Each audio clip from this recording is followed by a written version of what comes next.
piece of clay is hopefully going to become Anne's utensil holder. In order to make one as big as she requested, I have to make it an inch bigger in both measurements. Since she asked for 8 by 8, this has to be 9 by 9. So I will be using my ruler to make it bigger. This is not quite 9 inches wide, so the first thing I'm going to do is make it a little wider. And then I will begin the uphill struggle that is making it 9 inches tall.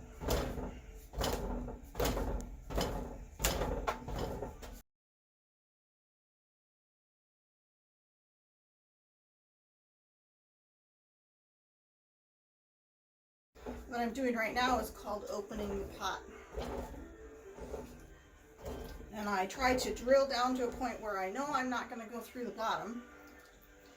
I could stop it and measure it, but mostly I'm pretty good at figuring out how thick my bottoms are.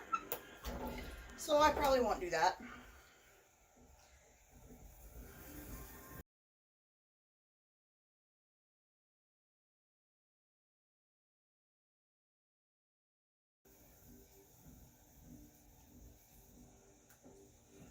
Okay, now it's open. Now I'm going to begin the process of lifting. This is where I will make it taller.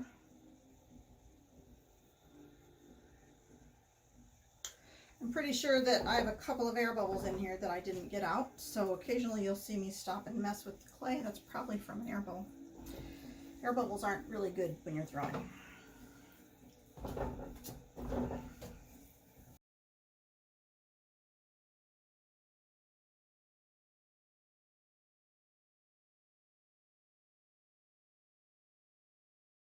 When you're lifting a pot, especially a big pot, is make sure that it doesn't open out too wide, because it's much harder to control if it gets wide.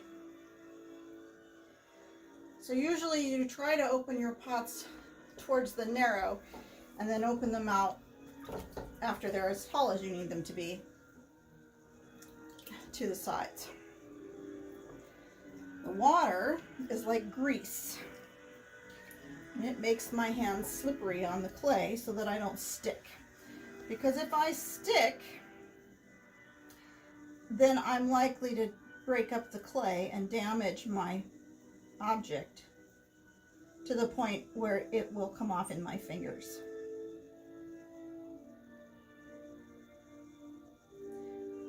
Now I felt a pretty good air bubble that time, so I'm going to take care of it with my pin tool. It's right here. I'm going to poke some holes in the back over here. Make sure I get in there to those pockets. Then I'm going to put a little water over those pockets. That will help me see the air bubbles clear. And then I'm just going to push the clay towards the holes I created to try to make sure all the air leaves.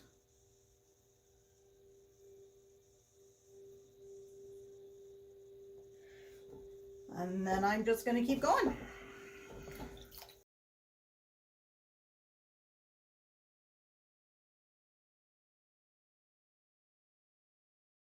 Pulling my ruler out and seeing how much further I need to go.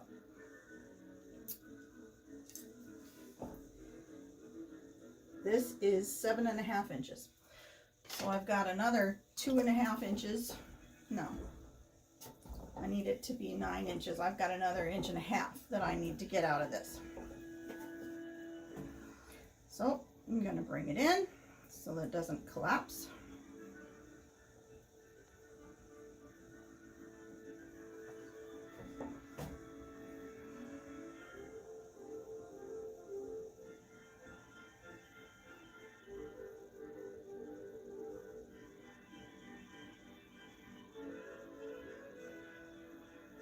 And then I'm going to try to take it up that 1.5 inches.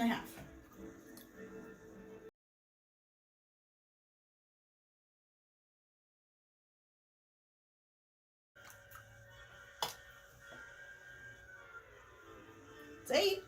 Only came up 1/2 inch that time.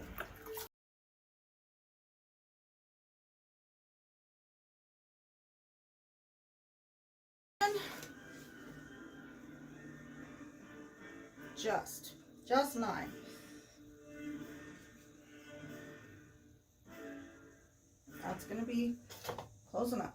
You know, when the wintry months outnumber the warm ones, you gotta dance fast. You know? So now, what I'm going to be doing is like some finishing work, smoothing it off, making sure it's the right shape, cleaning out a bunch of water. Member-supported Classical Minnesota Public Radio, 99.5 KSJM, Minneapolis, St. Paul, sharing the power of classical music. Tons of ways to do that, but there's a deadline on this one, and I urge you to go to our website, classicalmpr.org. So for this, I'm going to choose a nice flat-sided tool, and you can help one of them advance to the showcase. And I'm going to smooth this out. When they're doing their performances, you can listen online and vote. I'm trying to make sure it's straight. Now and 11.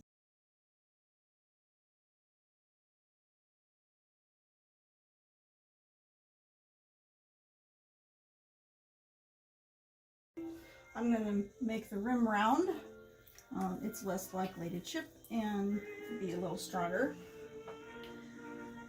And then I'm going to give a little bit of a trim on the bottom.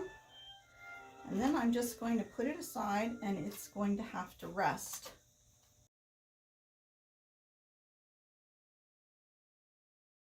I don't normally make pots this large. I only tend to make them if they're ordered. And if they're ordered, I usually make two, so that I make sure I get one in time for my order.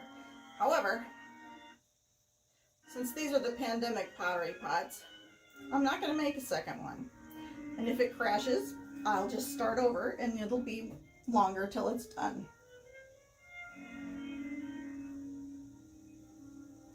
I will put handles on this pot before it's finished, because I think big pots like this are too slippery to not really have handles. So they will just be little nub handles so that she can pick it up and wash it and carry it without worrying about it slipping out of her fingers. The last step that I do to this before I cut it off is I take off this extra clay right down here at the bottom.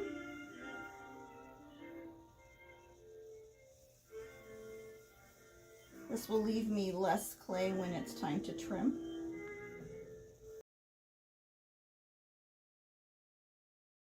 And will help to make the pot lighter. I probably used somewhere between 12 and 14 pounds of clay to make this. It will not weigh that much when it's finished, but it will still be heavy.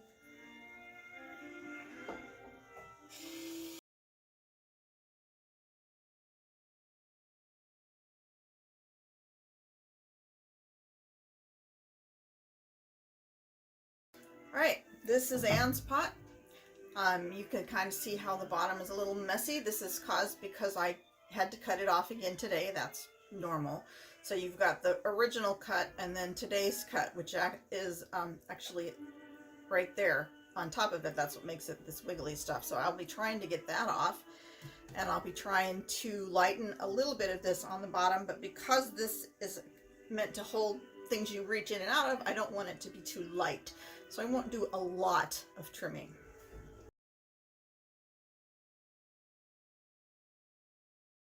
These little pieces stick when the pot is still pretty wet, and the bottoms are usually the last thing to dry, thus they stick more on the bottoms than on the sides.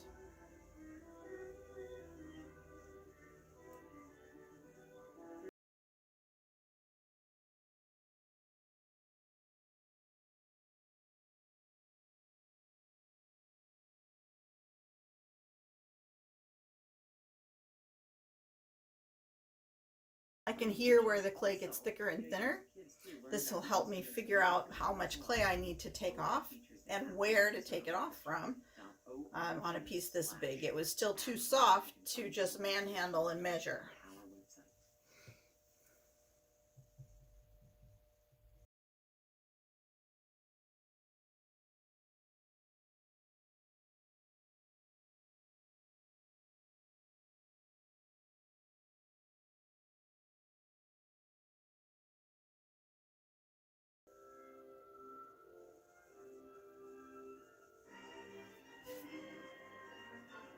Got a hair.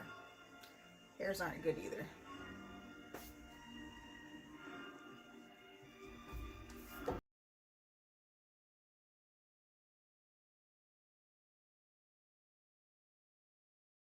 And now I'll put my name on it and set it aside to dry enough to get handles on.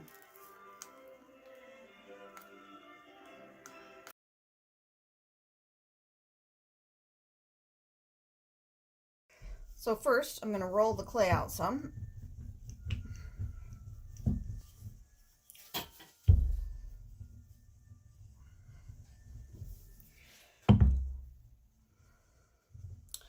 And then cut it in half.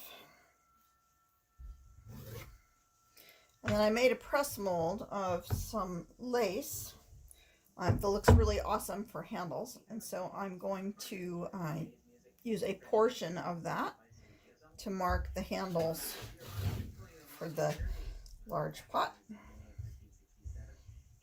So I roll that in, and I get the pattern on the back.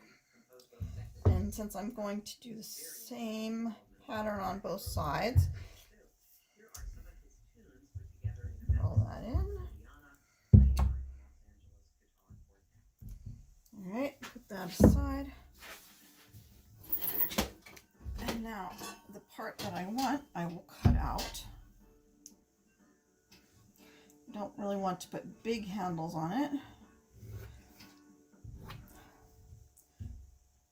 So I selected a kind of triangular section of that I'm going to use to make the little nubby handles.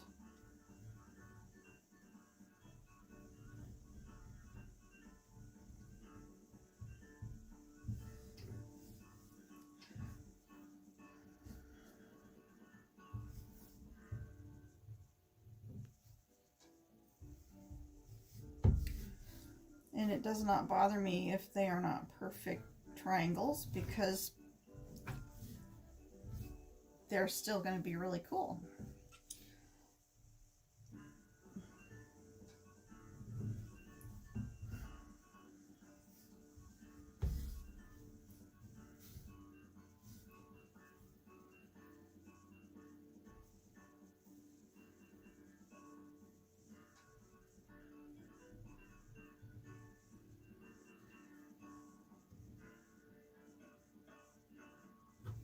And nobody will ever see both of them at the same time from the same angle, because they're going to be on opposite sides of the pot.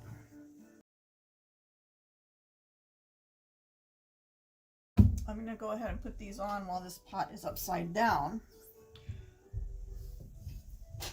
because it still wiggles too much when I lift it, and that bothers me.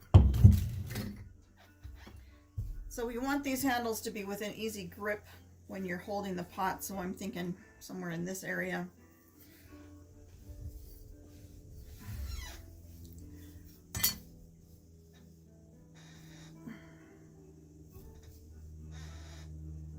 That looks pretty good. So I mark it. And then I come back and do some scratching.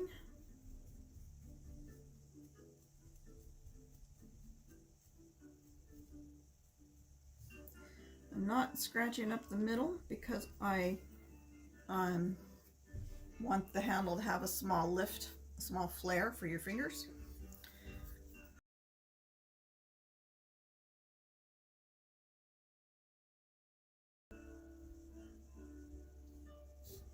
The trick is to get the handle on and not totally destroy the pattern.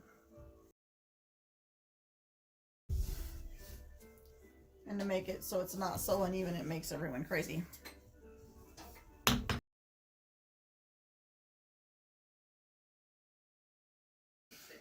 Okay, so then you get one done, and you do the other one. And the trick with that is to get it the same direction, evenly across, and that requires a ruler.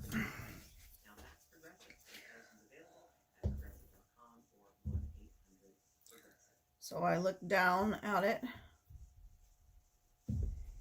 make sure that I'm even halves.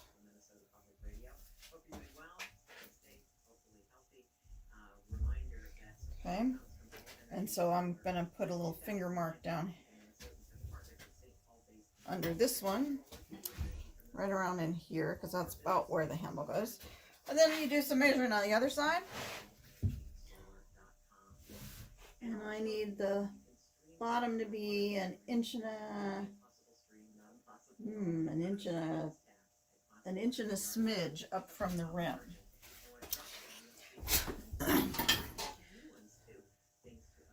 Which means that my triangle is going to start right where I put those dots. And then I'll just put the second one on.